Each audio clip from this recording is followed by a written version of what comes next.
I'm Roshan. I am a postdoc at the University of Florida right now. And our first presenter today is named Chang, and he is going to present his talk titled Perceived Empathy in Mixed Reality, Assessing the Impact of Empathic Agents' Awareness of Users' Physiological States. Chang is a PhD student in Auckland Bioengineering Institute at the University of Auckland. His PhD research topic is empathic mixed reality agents.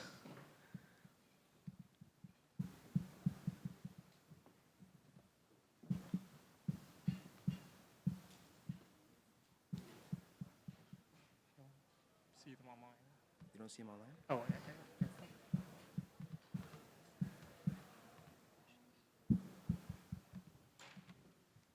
Go ahead and share a screen of your pre-recorded video, I guess.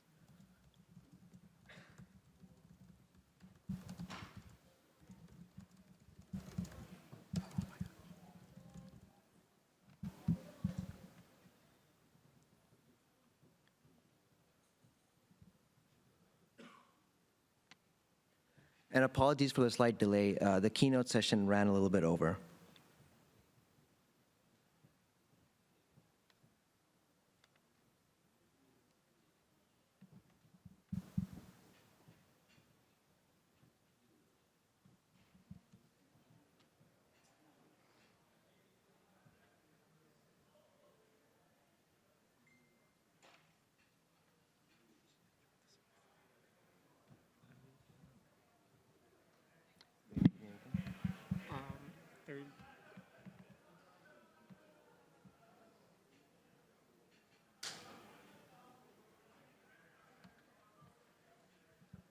Did he get the last message though? Yeah. Okay. Zhuang, can you hear us okay? Oh, if you have a link to it, could you share it with us then?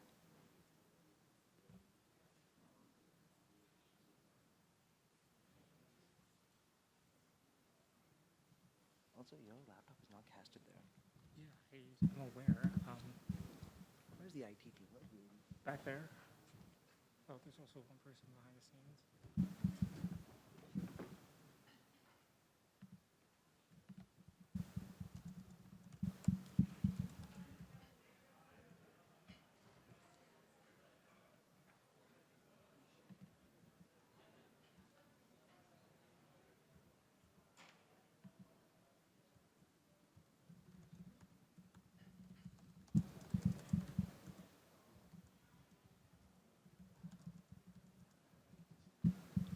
Roshan, we have the video, but is it going to cast onto these on volume? We're ready to go. Is it going to cast onto here?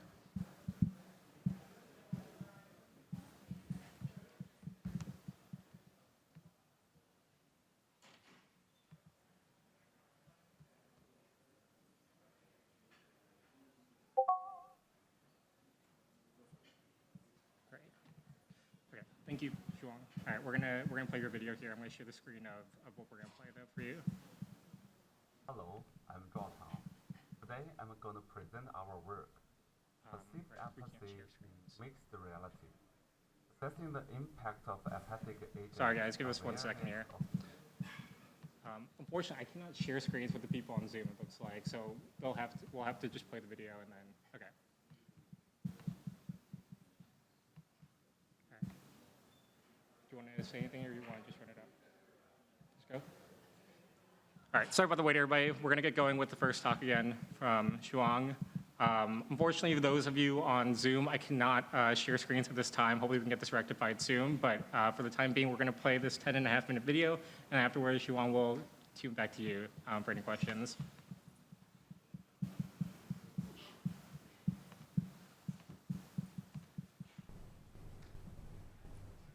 Hello, I'm Chang. Today I'm going to present our work, Perceived Empathy in Mixed Reality, Assessing the Impact of Empathic Agents' Awareness of Users' Physiological States. An agent is anything that can perceive information from the environment or acting on the environment. For example, the robot Sophia is able to perceive the surrounding stage and can talk with the host. And the virtual baby X exists in the virtual space but can detect users' behaviors through the browser. And the virtual baby could also join in the virtual space. An agent embodied in MR environment is mixed reality agents. In short, Mirror. Mirror could utilize IoT sensors and IoT actuators to interact with the physical environment. For example, the virtual human in MR space could sense the physical wind and turn on the physical lights. Similarly, biosensor and tactile actuators could potentially be used to create empathy in Mirror, upgrading it to Empathic mixed reality agent, or in Mirror for short. However, one of the open problems on eMirror is how to create empathy in eMirrors with biosensors. In this work, we mainly focus on letting an eMirror to be aware of users' physiological states and investigate how the eMirror's awareness of users' physiological states impact the social perception of such an agent. To answer the research question, we made two hypotheses. First, showing awareness of the user's physiological states could enhance the user's social perception of an agent. Second, accurate awareness of the user's physiological states in a mirror could further improve users' social perception of such an agent. To validate our hypothesis, we conducted a within user study featuring 3 agent conditions. We integrated a virtual human into an open source mixed reality shooting game. This virtual human serves as a game partner, observing and interacting with the users throughout their game experience. We equipped participants with Shimmer GSR sensors to monitor their skin conductance levels, providing real-time physiological data. To ensure that users were also aware of their own physiological states, we displayed an arrow on the screen every 12 seconds to realize their physiological state changes. We tested 3 conditions. In the no awareness agent condition, the virtual human simply priced the users for their shooting performance without any reference to their physiological state.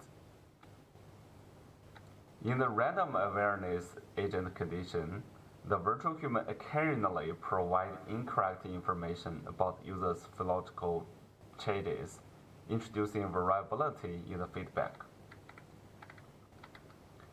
In the accurate awareness agent condition, the virtual human constantly and correctly informed the users about their skin conductance levels, ensuring reliable physiological feedback.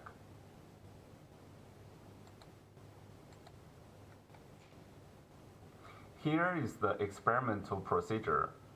We provide 1-minute rest between condition trials. We use the questionnaires to measure users' perceived empathy, social presence, social connectedness, and trust of the virtual agents. After all the trials, we conducted a semi-structured interview where users were asked about their preference on the conditions, data privacy concerns on sharing physiological data with a virtual companion. And we further asked them about whether virtual humans should be accurate in detecting their physiological states or emotional states. And then lastly, we asked them about the expected empathic responses if the virtual human could detect their emotions.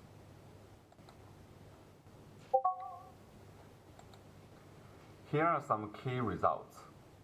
First, we found that accurate awareness agents was rated significantly higher than the other two conditions in perceived intelligence, social connectedness, and trust.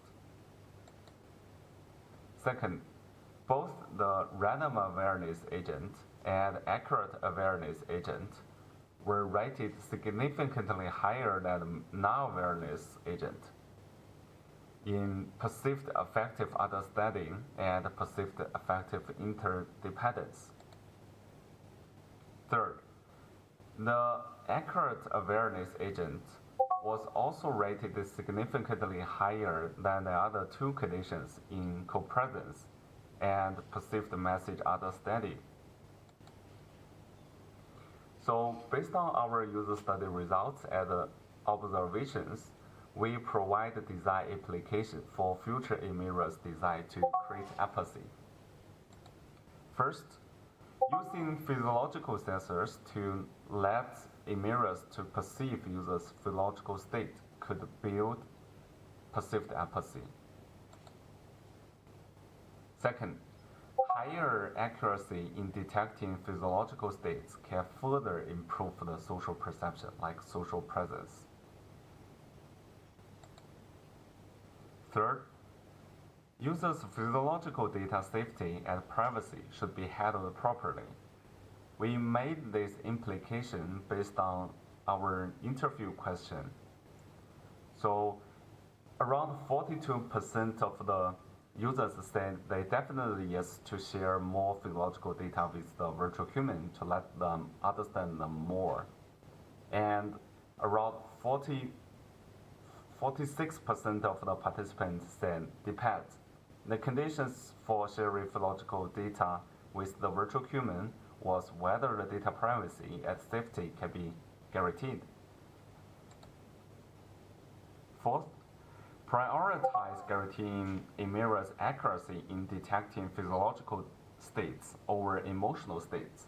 We made this suggestion because we found that around 42% of people said they just prefer the virtual human report physiological state, while 50% of them say it would be good to report both the physiological states and emotional states. Last, to enrich the e-mirror's biofeedback loop, incorporate nonverbal cues and personalized behaviors for more empathic responses. We got this implication based on last interview question, because in our current study, the virtual human only reporting users' physiological states. We really want to understand whether there are any other behaviors or responses that users expect from the virtual human to further improve the empathy. So we thought that users saying they want the virtual human show more nonverbal cues like body movement or gestures, postures, and some participants do mention that they prefer the virtual human make personalized behaviors based on their own preferences. For example, when they are sad, then they might prefer the virtual human to leave them alone while not start a conversation.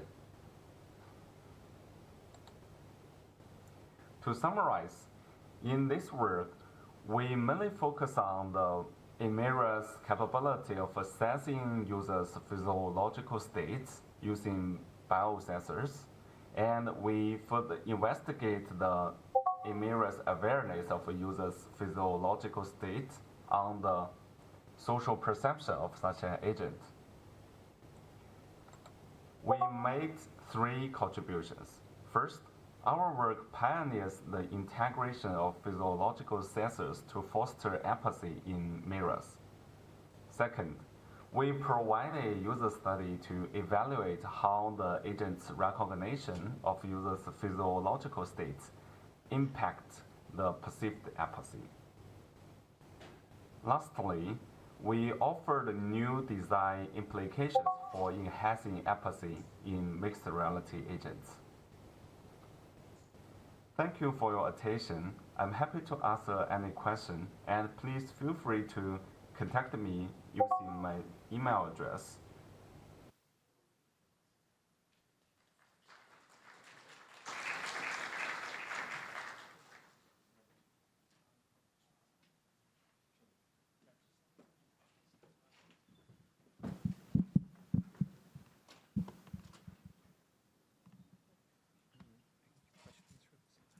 Okay, any questions from the audience?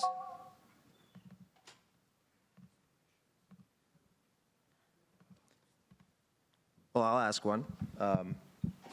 What other nonverbal information do you think should be incorporated or can be incorporated for more empathetic responses?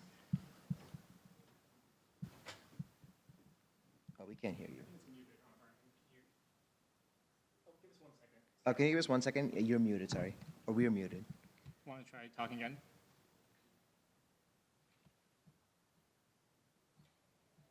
Sorry, we can't hear you. Just give us 1 second.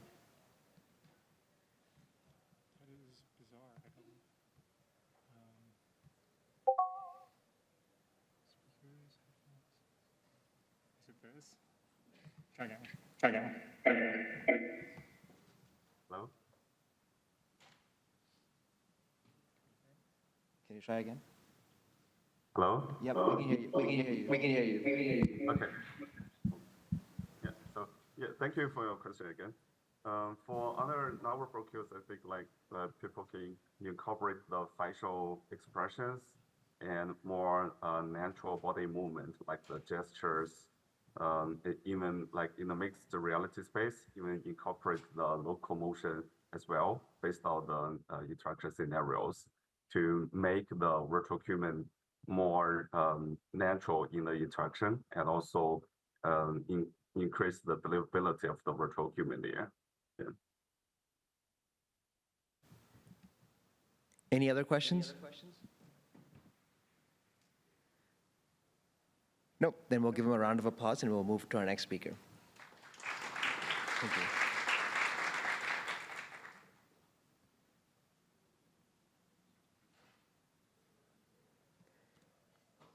So our next speaker would be, his name is Hyeongil Nam, and he'll be presenting his paper titled Watch Buddy, Evaluating the Impact of an Expressive Virtual Agent on Video Consumption Experienced in Augmented Reality.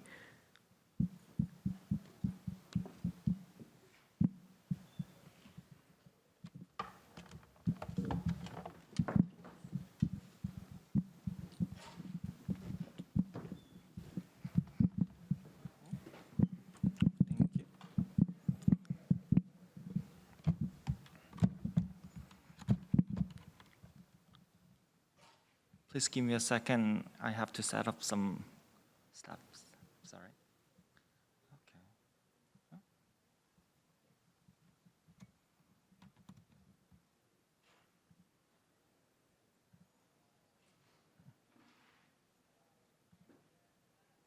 Oh.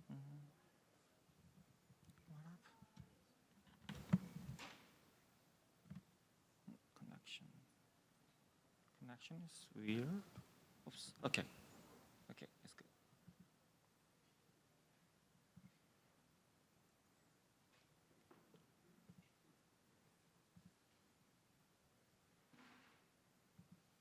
Okay.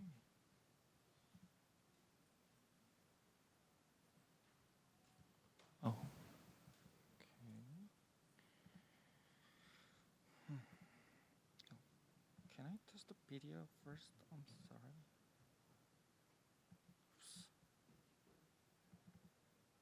Oops. Okay. Is it work? Oh my God.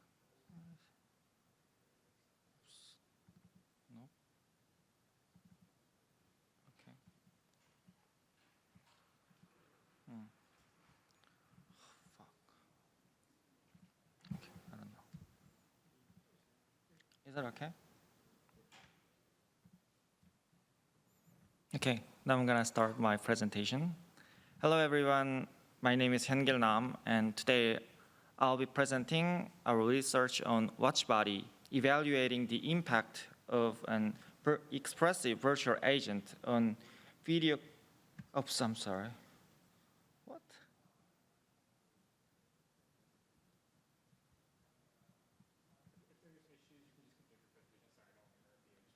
Okay. I'll keep going my presentation. On video consumption experience in augmented reality, we explore how virtual agents with emotional expressions can enhance video consumption in AR. Where's my cursor?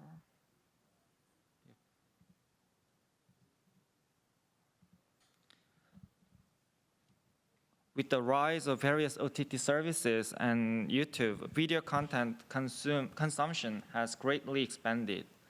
A significant number of users are now watching videos alone, which can lead to social issues like isolation and loneliness stopping.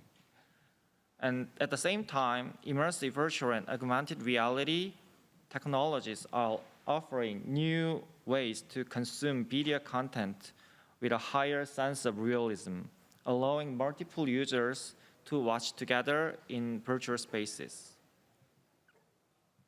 like this.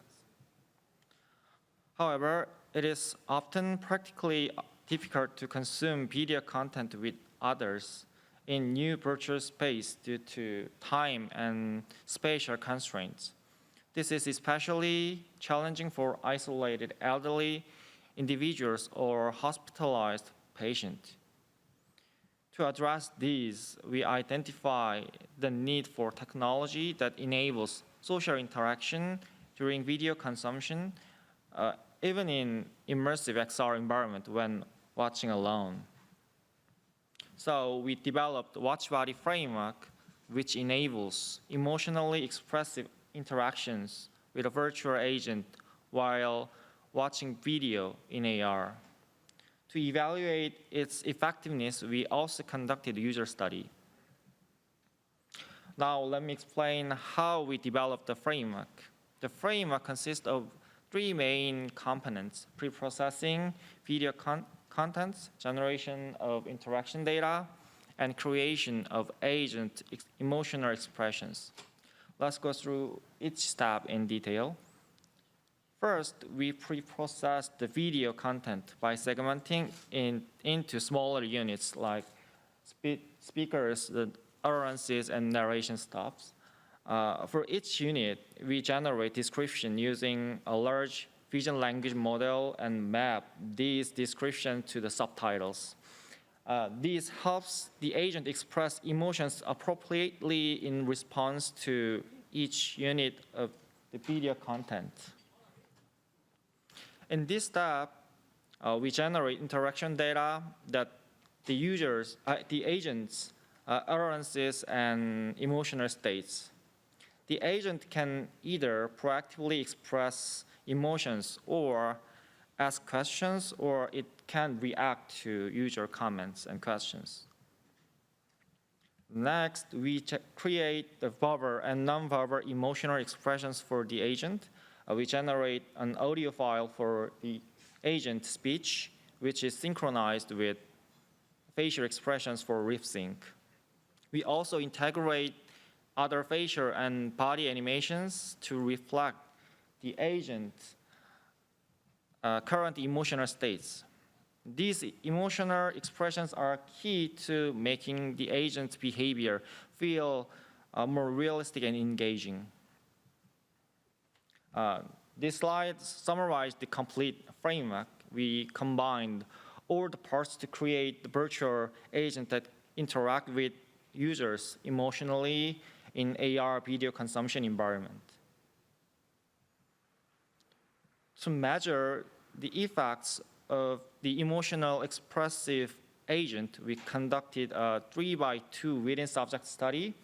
The factors we considered were the agent status and different emotional video content. In the first environment, there is no agent when the user watches video alone. And in second, inexpressive video virtual agent is present to the user, but the virtual agent is just observing the user and video content. And lastly, expressive agent is present so that users can interact with the virtual agent, showing proactive and reactive behaviors in a few moments. Then we use two types of emotional content in our study. The funny clip from the sitcom, famous sitcom, Friends, which convey happy and surprising emotions to user, and frustrating clip from the sad movie, The Marriage Story, which conveys sad and frustrating emotions. And then we conducted a user study with the 30 participants using order valence with Latin square design. And these are the video examples of expressive agent interaction. Left one is video. Left video is about agent proactive behavior. When the user will watch the sitcom, Friends, and the virtual agent shows the emotional expressions based on the content. The right one is the example of the reactive behavior. In case of this, the user is going to ask the question or express emotion about video marriage story, and the agent listen the question and give the reaction. All conditions are conducted in 8 minutes on average, and I can show the videos. Okay, good, great. This is proactive video. You can share.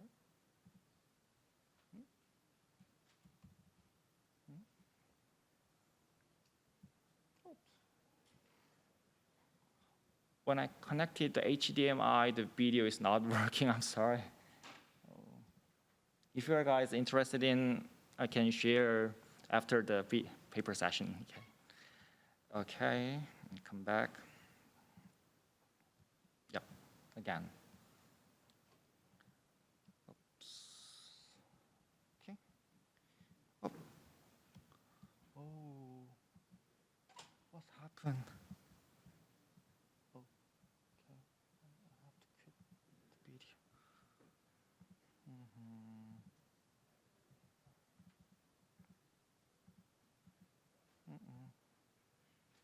Oops.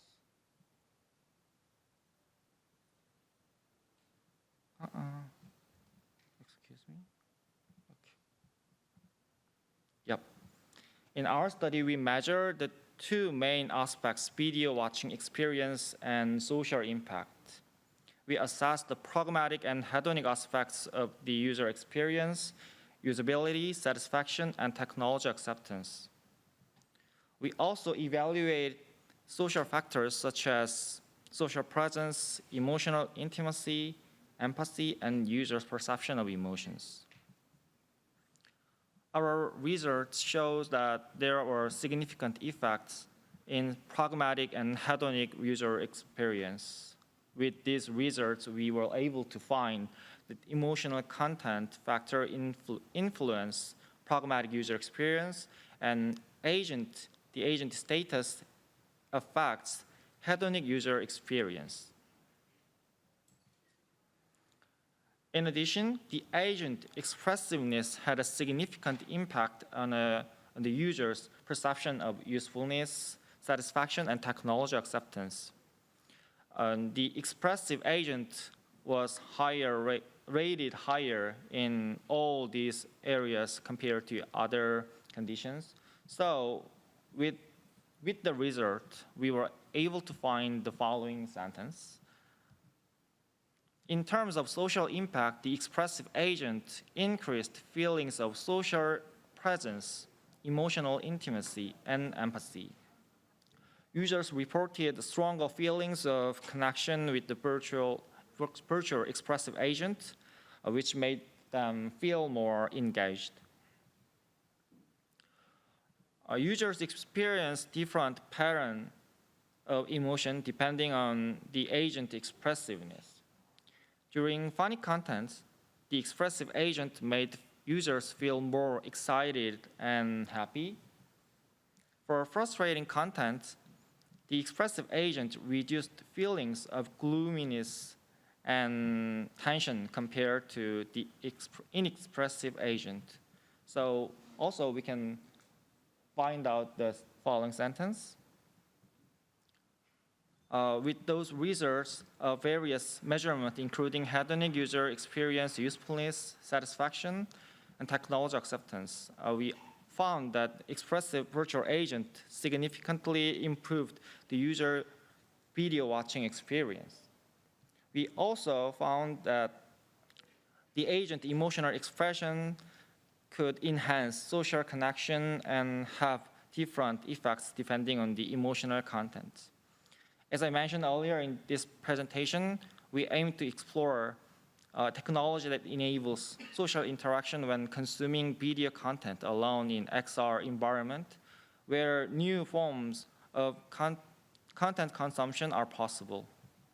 Through WatchBody, we demonstrate the potential of using emotionally expressive agent in various immersive environments, particularly for individuals who may experience isolation and loneliness.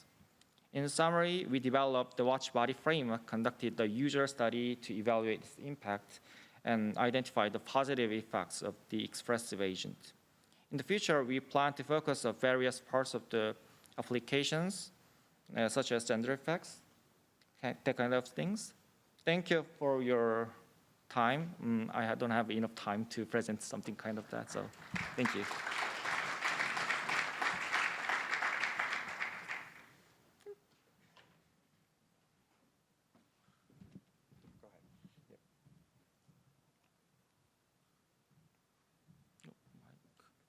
Chris, can you pass him the mic? Okay. Can you pass him the mic? Thank you. Thank you for the interesting presentation. I have two questions. First question is, how did you measure the empathy? Is it the empathy of the user towards the agent, or a perceived empathy from the agent towards the user? Can you say that again? So you mentioned you measured empathy in your results. Is that empathy of the user towards the agent, or is the empathy the agent towards the user? Users feel the empathy toward the virtual agents. Okay. Yeah. I see. Thank you. And the other question is, since this is WatchBody, I was expecting, usually when I watch movies with my buddies, they sit next to me. Was there any rationale regarding your design regarding having the agent in front of the screen rather than That's the good point. Before the main experiment, we conducted a pilot study, and the virtual agent the users sit in front of the video content and the virtual agent beside the users. And the users watch the video content. They didn't focus on the virtual agent facial expressions and that kind of the emotional expressions. So we have to adjust the virtual agent positions. So the result was that kind of thing. But as you mentioned, as you mentioned that the experiment results and the after post questionnaire, some participants said that the virtual agent positions and it's a little bit awkward. So it might affect the result, I think. So yeah, that's the good point. But in application stuff, I think the virtual agent positions should be just beside of you, or the users want to do that. Thank you very much. Yeah, thank you. Sorry, 1 second. Hi, thank you for your talk. I have two questions. One, how long did the pre-processing take of the videos? Yeah. Oh,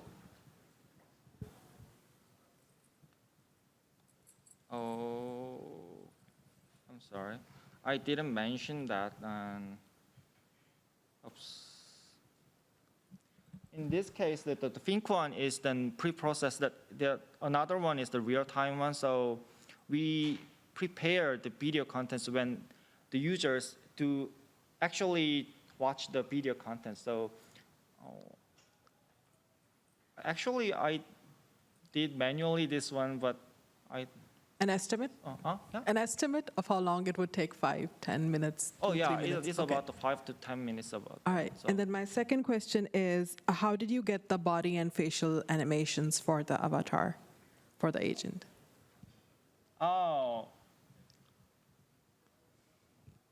The facial and animations are predefined according to the emotional states, some emotional states, following the 4 Ackermann's emotion states, that kind of thing. We prepare that the facial blend shapes and emotional facial blend shapes, the happy, frustrating, that kind of things, and according the 7 emotions. Okay. And then we set the emotional states. We're gonna blend the. We blended some emotional states stuffs. It's too a little bit complex. Sorry, I can't show. Based on the pre-processed data, then we clustered the several units, the smaller units, and then over the video content mood. So we considered that kind of things, and then we made each of the emotional blend shapes and the facial states, and then mixed it up. Okay. So, All right. and then we presented some. That makes sense. Thank you. Yep.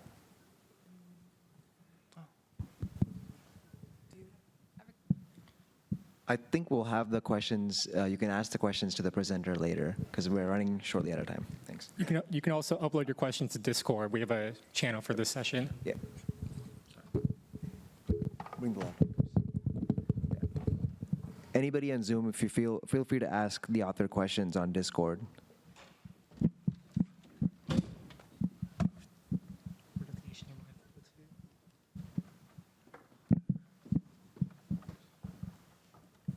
So our next talk is titled Toward User-Aware Interactive Virtual Agents, Generative Multimodal Agent Behaviors in VR.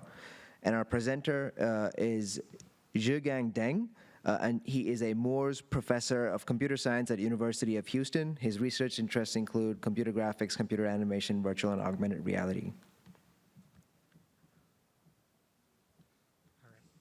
You'll be online. You'll be online.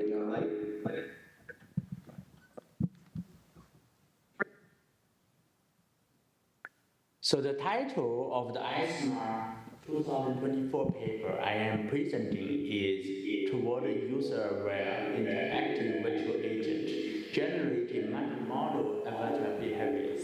This is a joint research work between University of Houston and the New York University. First, I would like to show a short video clip to demonstrate how a VR user interacts with our virtual agent assistant. The virtual agent at the right is what the VR user can see in the HMD headset. Hello, my name is Martin. How can I assist you today? Hi, Martin. I'd like to know about lunar exploration.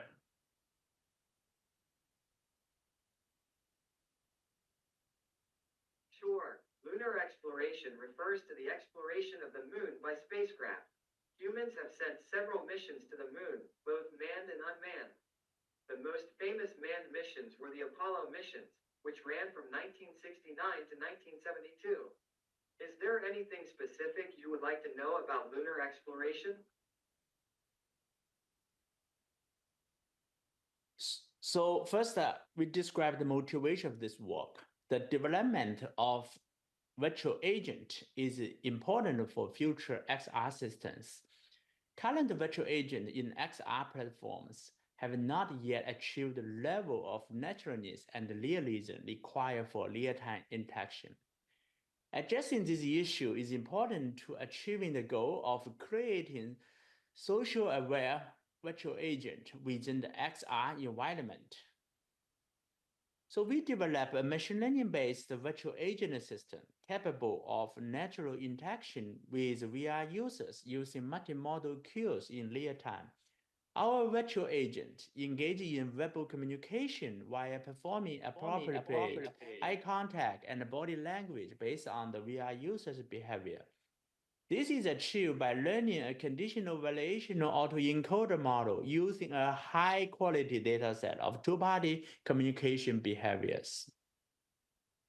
Our system uses state-of-the-art technology and hardware component as shown in these slides. We chose the virtual ILO HMD headset due to its integrated eye tracking capability. Additionally, we incorporate two HDC Viver motion controllers to capture the hand movement of the VR user. This figure shows a pipeline overview of our system and its core component. During human-agent interaction, the virtual agent in our system responds interactively to the user's speech input, delivering not only voice response, but also synchronized lip movement, eye contact, body language, and hand gestures. All this dynamic behavior of the virtual agent are generated in real time by our system. In this work, we use an in-house data acquisition system to record synchronized multimodal behavior data from two-party conversations. The resulting dataset, including eye movement, head movement, hand gestures, body movement, and audio signals. The figure in this slide shows a snapshot of our data capture experiment. In our experiment, we recorded 3 sessions of two-party conversations, total about 180 minutes of recording. Here I show a short video clip to show how the data was recorded in this work. The video on the right shows the recorded first-person view of each eye tracker. It's really good is take care of yourself. Peeing what is that? He's on toilet and clean it. Whatever, he'll behave himself. It's easy. Yeah. But I think having the dog is like practicing to having a child. So we formulate the task of user-aware behavior synthesis for virtual agent as a conditional generative learning problem. Specifically, we train a conditional variational autoencoder model to synthesize the motions of the virtual agent based on the tracked motion of the VR user. As shown in the figure on the right, once our CVAE model has been trained, we can leverage the encoder and the decoder to generate a motion sequence for person B based on new motion data from person A. The table in this slide shows the average running time consumed by core component of our pipeline. The average time to generate a multimodal response on an off-the-shelf computer was about 6.2 seconds, and the main latency bottleneck is the lip sync component. As a comparison, the average response delay is about 3.06 seconds according to our recorded real-life human conversation dataset. In the right, we compare our model with the reference data in the test dataset. The results show that our model can successfully capture the fundamental motion patterns of the reference data. To evaluate the effectiveness of our system, we conducted a comparison user study between our approach and the baseline. In the baseline, torso, arms, head movement, and eye movement of the virtual agent were generated by the animation graph method in the Unreal Engine, while the lip sync, animation, and hand gesture generation modules were the same as those in our approach. A total of 15 volunteers were recruited from a university campus to participate in our study to ensure uniformity in the conversation across sessions. A structured sequence of questions and potential follow-ups are provided in advance. As shown in the right, our post-study question consists of 5 categories: focused attention, perceived usability, aesthetic appeal, reward experience, and reactive behavior. In the left figure, we plot aggregated user ratings by calculating the mean response for each question category. The right figure shows the mean score comparison for each question. Based on the result, we can see that our method performed better than the baseline method across all questions. The superior performance of our method over the baseline is statistically significant for all question group except the reward experience group. Besides the subjective questionnaires, we also compare several objective behavioral measures based on the eye-tracking data of the VR user. The eye-tracking capability was provided by the virtual Aero HMD headset. The 4 used objective measures are gaze stability measure, pupil diameter measure, gaze allocation, and eye contact. In the next several slides, I will talk about the comparison result of these measures. The first measure is gaze stability measure. The virtual-based software logged the gaze data during runtime to capture the stability metric from the listener history or combine the gaze lane samples. As shown in the figure in these slides, our method achieved significantly higher stability metrics, individual-wise or aggregated, than the baseline. We also performed statistics tests on the result. We found that our method achieved statistically significant higher stability metrics than the baseline. We also compute the pupil diameter measures to compare our method and the baseline. The reason we choosing the pupil diameter measure is because previous research studies show that the pupil diameters of humans are positively related to the attention in various tasks. The figure in this slide shows the comparison of the two methods. As we can see from this figure, the pupil diameters of participants using our system are statistically significantly larger than those using the baseline. This indicates that the participant pays significantly more attention to the virtual agent and thus have more user engagement when using our system. We also collected gaze allocation information of participants during the user study. The figure in this slide visualizes the gaze allocation of the two methods. The result indicates that when participants interact with the virtual agent using our method, they allocated more gaze to the face of the virtual agent than using the baseline. We also calculate the proportion of eye contact shared between the VR user and the virtual agent during the interaction. The figure in this slide shows the comparison result between our method and the baseline. We can see that the virtual agent generated by our method had substantially more mutual gaze, which is 27%, than the virtual agent generated by the baseline method, which is 16.4%. In summary, our findings on objective behavioral measures provided quantitative evidence that our method can improve user engagement compared to the traditional baseline method. Our method has some limitations. First, the relatively small sample size may limit its generalizability. Second, our current system does not consider audio features and the semantic content from speech. In conclusion, we introduced a learning-based framework designed to generate multi-modal agent behaviors that are aware of user actions. Our high-fidelity social communication dataset enables the model to mimic human interpersonal communications. Thanks for the attention.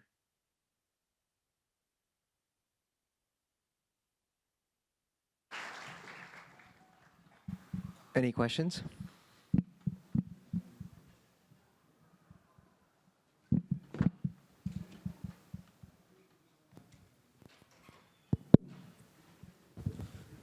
Thanks for this talk. It was great.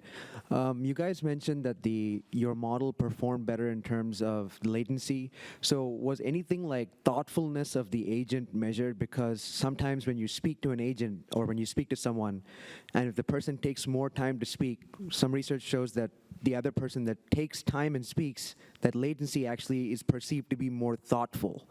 So do you think that there's an aspect that latency could increase perceived thoughtfulness of the agent?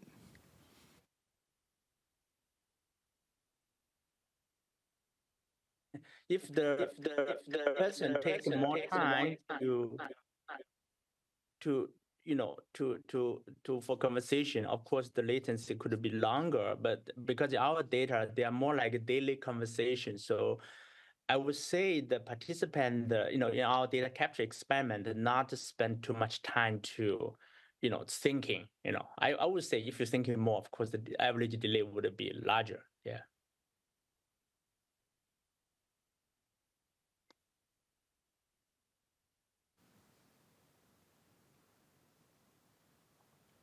No, okay, then I guess we'll give him a round of applause and we'll welcome our next speaker for the talk. For the talk titled Effects of Organizational and Behavioral Reactions of Virtual Crowds on Users' Affect and Behavior in a Simulated Stressful Situation with Fire. Our presenter is Sarvesh Babu, an associate professor at the School of Computing. He also happens to be my PhD advisor.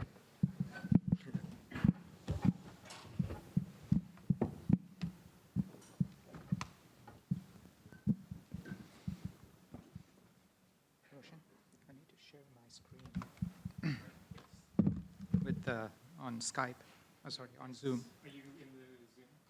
Yes, I am. You should be able to share screens. It shouldn't provide access to you. You can leave yourself muted on Zoom, and if you need to share with audio, that'll be on the other side. On the yeah. Looks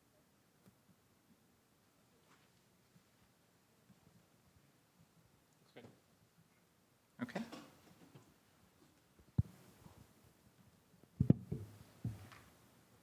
Okay, thank you everyone, and thank you for introducing me. This is collaborative work between National Yangmin Jiaotong University in Taiwan and Clemson University, and so this is the work of my master's student, Yan Chen. So what we know is that in unexpected stressful emergency situations, the crowd behavior can have a direct impact on people's emotions and behavior. This is due to basically two effects. One is called the bystander effect, where the participants' evacuation rates were found to be lower when there were passive bystanders that were present than when active bystanders responded to the emergency situation.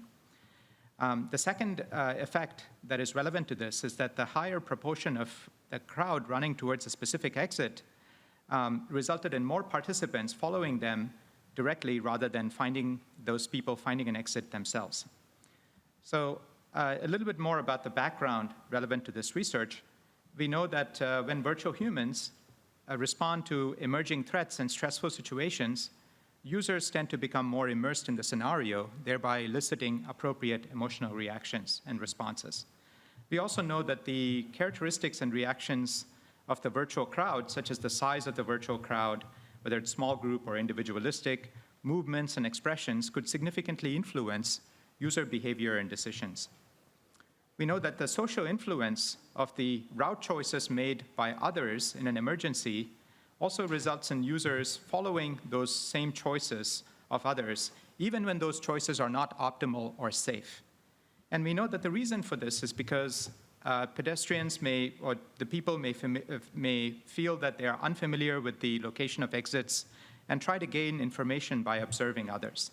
So with all this in mind, we asked the following research question, which was, we wanted to investigate whether the reaction types of the crowds to an emergency situation or the organizational types, whether they were individualistic or a small group type, affected the user's emotions, behavior, reactions in a stressful situation that was induced by an external threat, namely a fire in VR.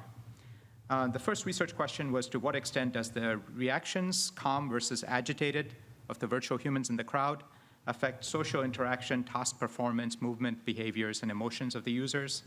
The second research question was how the crowd types, individualistic versus small group, affected the same behavioral reactions. And the third research question was how the simulation phase before the emergency started, the normal phase, versus after the emergency started, the stressful phase, affected those same behaviors. Let's look at the experiment simulation. So in this study, users had to walk through a virtual marketplace that had 2 entrances and exits on either side, and they had to procure 10 items on a shopping list. And the only way they could find out where those items were to actually interact with the virtual pedestrians who would show them where those items were located, and they can go and procure those items in the shopping list. The study took place in Taiwan, since this was a collaborative research, and the system supported Mandarin for user virtual human interactions.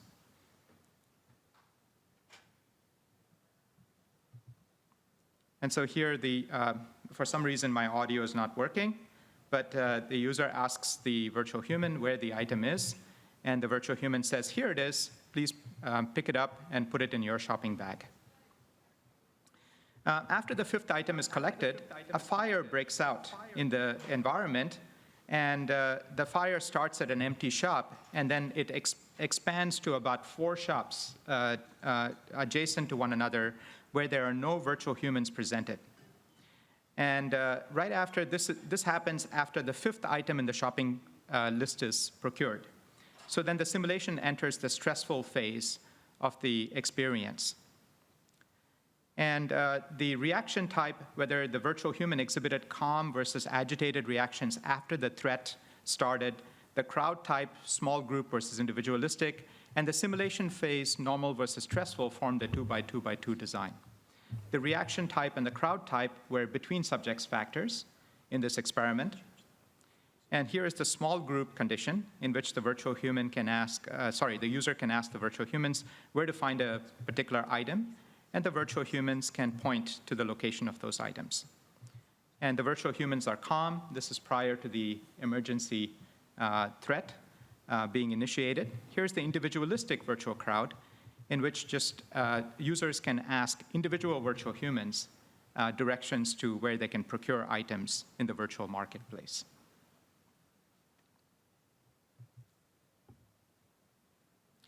Okay, so after the fire breaks out in the middle of the simulation, after the 5th item is procured, then the virtual humans in the agitated condition exhibit stressful, agitated behaviors, such as walking fast, maintaining distance from the fire, as well as facial expressions and gestures pertaining to stress. And so here's the small group virtual crowd condition in the agitated condition. So they all look like they're worried, and they're concerned, and they're stressed. And here's the individualistic agitated condition virtual humans. And once again, my apologies that the audio is not working. It's quite compelling indeed. All right, so the experiment methodology took place in this linear manner, where upon arrival of the participants, they completed the informed consent form. They did a battery of pre-experiment questionnaires. Then they acclimated to the virtual reality simulation. Then the normal phase started, where in the marketplace they had to procure 5 items. Then the fire broke out. Then the stressful phase then ensued. And at the end of the experience, after the virtual reality experience was over, then they did a battery of questionnaires. And like I said earlier, the reaction type and the crowd type were 2 between subjects factors. The within subject factor was the normal versus stressful situation. Participants were told at any time they can exit the virtual reality simulation, but 90% of the participants preferred to stay and procure all 10 items in the virtual marketplace. So let me jump right into the results. What we found with regards to objective task performance variables is that in the stressful situation, after the fire broke out in the virtual marketplace, the mean time per trial of collecting an item in the virtual marketplace was significantly higher in the calm condition as compared to the agitated virtual human condition. We also found that in both reaction types, in the agitated and calm, the mean trial time to collect each and every item in the virtual marketplace in the normal situation prior to the emergency was significantly higher than in the stressful situation after the emergency broke out. So we found support that the simulation phase, normal versus stressful, and the agitated behavior of the virtual humans, agitated versus calm, moderated the task performance variables. When we look at the social interaction variables, we find that the mean interaction time with the virtual humans in the virtual marketplace in the normal situation was significantly higher than in the stressful situation. We also find that when participants interacted with a small group of virtual humans, they had significantly higher mean interaction time as compared to the individualistic virtual crowd. We find that the interpersonal distance with the virtual humans in the stressful situation was significantly higher than in the normal situation. So we find that the simulation phase and the virtual crowd type both moderated the social interaction objective behaviors that we gathered. With regards to behavior response to the threat, that the fire was the only threat, but it was a major stimuli, the mean distance to the fire was significantly higher when the virtual crowd exhibited agitated behaviors as compared to calm behaviors. So we found evidence that the agitated behavior moderated the user's response to the threat. And across all of the conditions, when it came to the subjective quantitative measures, such as the level of arousal exhibited by the users, we found that participant arousal was significantly higher post-experience as compared to pre-experience. With regards to the emotions elicited, we found that the reaction type of the virtual crowd moderated negative emotions such as sadness, contempt, and shyness in users. And we found that when virtual humans exhibited agitated behaviors, these emotions were significantly higher than when they exhibited calm behaviors. We also found that the crowd type moderated negative emotional expressions of the users, such as anger, fear, and shame. We find that in the small group virtual crowd condition, these negative emotional responses were significantly higher as compared to the individualistic virtual crowd condition. With regards to the bonding between users and the virtual crowd, we measured that using the iOS scale, and we find that that in the small group condition, the bonding between users and the virtual crowd was significantly higher as compared to the individual virtual crowd. So showing that the virtual crowd type moderated the social bonding between users and the virtual humans. Finally, with regards to social presence, we find that in one dimension of social presence, which is perceived affect understanding, we find that it was significantly higher in the individualistic virtual crowd condition as compared to the small group virtual crowd condition. So we find that the virtual crowd type actually moderated the social presence participants had with the virtual humans.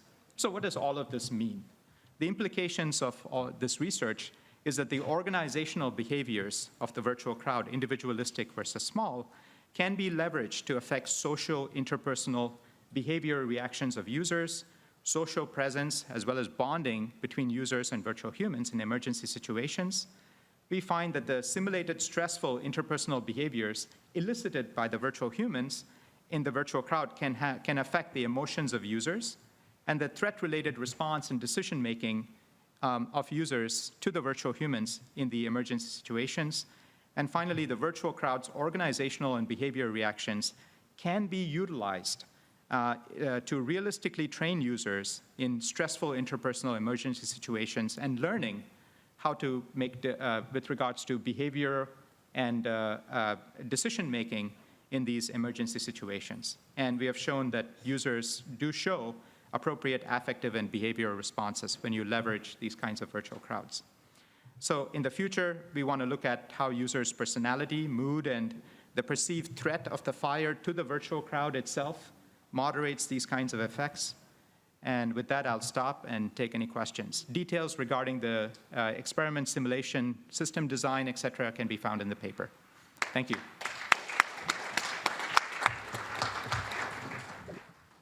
Does anybody have questions?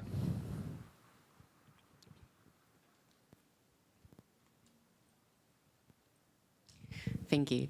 Thank you for your presentation. It was really interesting. Just so you know, the reason we couldn't hear the audio was that you were sharing your screen and probably you were sharing the sound. So it was shared on Zoom and not here. Oh, I see. Now for my question.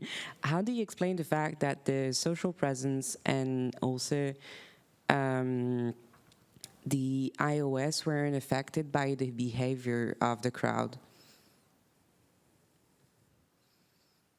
How if I understand the question correctly, I wanted to repeat it. How do I explain that the social presence and the iOS bonding scale were unaffected by the behavior of the crowd? Is that correct? Yeah, that's it. Okay. Why do you think? So that's quite interesting because with regards to these scales themselves, one possible explanation might be that the social presence participants had with the virtual humans with regards to the behavioral aspects remained the same because the number of virtual humans that they interacted with were the same across both conditions. But what seems to strongly moderate these effects is basically with regards to the density of the crowd that you're interacting with. So if you're interacting with a small group of crowds versus the individual crowds, that seems to have a much stronger effect. And if you look at the effect size that we found in those measures, the statistical effect size, it seems to be completely consumed by the virtual crowd type rather than the behavior type. So we do find that the behavior type does show a sort of higher influence that when the virtual crowd exhibited agitated behavior as compared to calm behavior after the threat started, but it was not significant, unfortunately.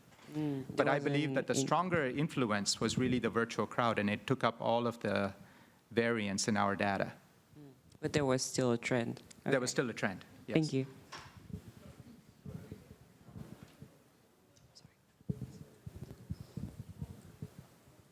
Hi, thank you for the presentation. I was curious about the objective of the experiment. Was it to induce stress in participants or not necessarily? And if yes, do you consider you successfully induce stress in participants? Because this is something that we never were able to achieve, for instance. So the question is, was the purpose of the experiment to induce stress in our participants? Yeah. And do we feel like we have successfully done that? And in this simulated, and that was one of the goals of our experiment, was to see whether the external threat stimuli induced the negative affective reactions in participants. And also, in conjunction with that, we wanted to see how the interplay between the behavioral and organizational behavior of the virtual crowds moderated that effect. And we find that overall, to answer your question, yes, in one word.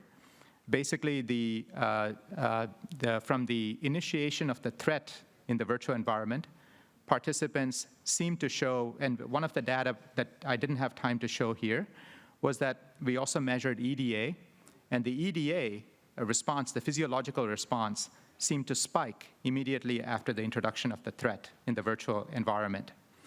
But then the behavior of the virtual crowd, as well as the organization of the virtual crowd, whether it's a small group that's exhibiting that agitated behavior or the individuals that were exhibiting the agitated behavior versus the calm behavior, seem to amplify that effect. That's what we find. Okay, thank you. You're welcome.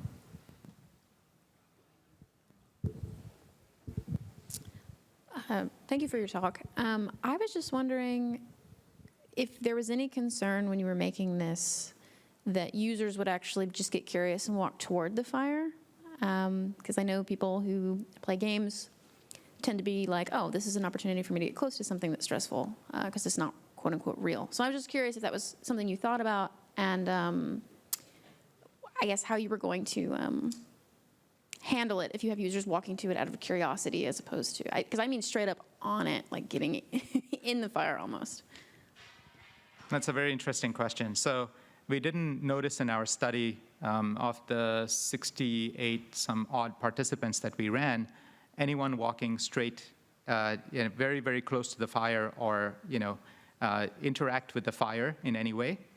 One of the interesting things that we did find that I showcased in my talk is that the mean distance to the fire was significantly higher, although that effect is kind of small. It was significantly higher and consistent when the virtual humans exhibited agitated behavior response as compared to when the virtual humans exhibited calm behavior response. So we find that participants tended to stay away from the threat after watching the behavior reactions of the virtual humans. So that seems to strongly moderate this, this effect of the distance to the threat itself. But it's kind of interesting, yeah. Look at it. But what would happen, for example, if the fire actually interacted with the virtual crowd in some way? So if it posed a threat to the virtual humans, would we see an amplified stress and negative emotional reactions of the user? That's the next follow-up question we are asking right now. Thank you.